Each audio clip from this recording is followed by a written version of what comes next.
we love to use ghee, also known as clarified butter. We tend to use it both medicinally and in the kitchen.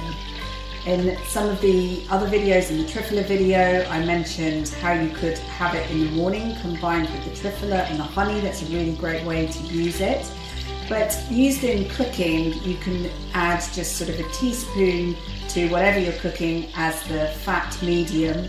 And it has so many lovely properties for the body. So we understand it to really have a strong anti-inflammatory property, particularly related to the digestive system.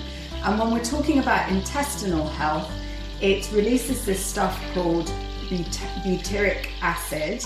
And this is really beneficial for the wall of the colon and helps to build good structure in itself within the colon.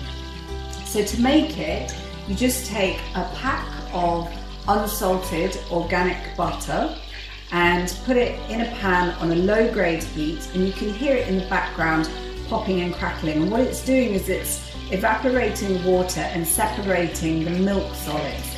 And those milk solids that are coming up, they're what we're going to discard in a bit.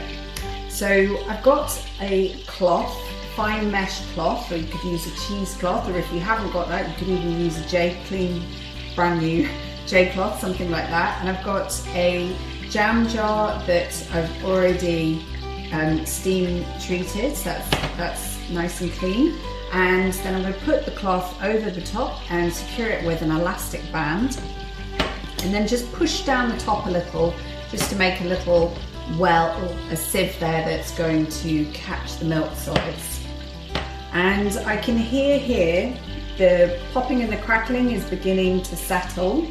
It's kind of hard to name an exact amount of time that you need to do it for, because every stove is different and the low heat settings are all different, and the butter's slightly different, etc, etc. So what you're looking for, or what you're really listening for, is for when that popping and that crackling gets really low.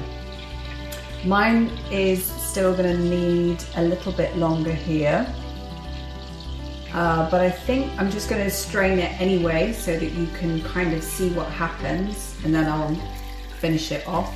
But yeah, basically you're waiting to that point where it's not popping and it's not crackling anymore as it is at the moment. But before the butter starts really browning, what you don't want is any kind of burning or browning. So it's just catching it at that right point, and then we slowly pour it through the mesh, and that catches all the milk solids that we're going to take off and discard, and you're left with this kind of golden elixir. And what you do is you leave it to completely cool. I've got one I made earlier. And you leave it to completely cool, and then when it's cold you can put the lid on and safely store it. It will keep at room temperature, so long as every time you use it, you use a clean utensil to go in there, not introducing any new bacteria, and that will keep well until you've finished it all, and then you can enjoy making it again.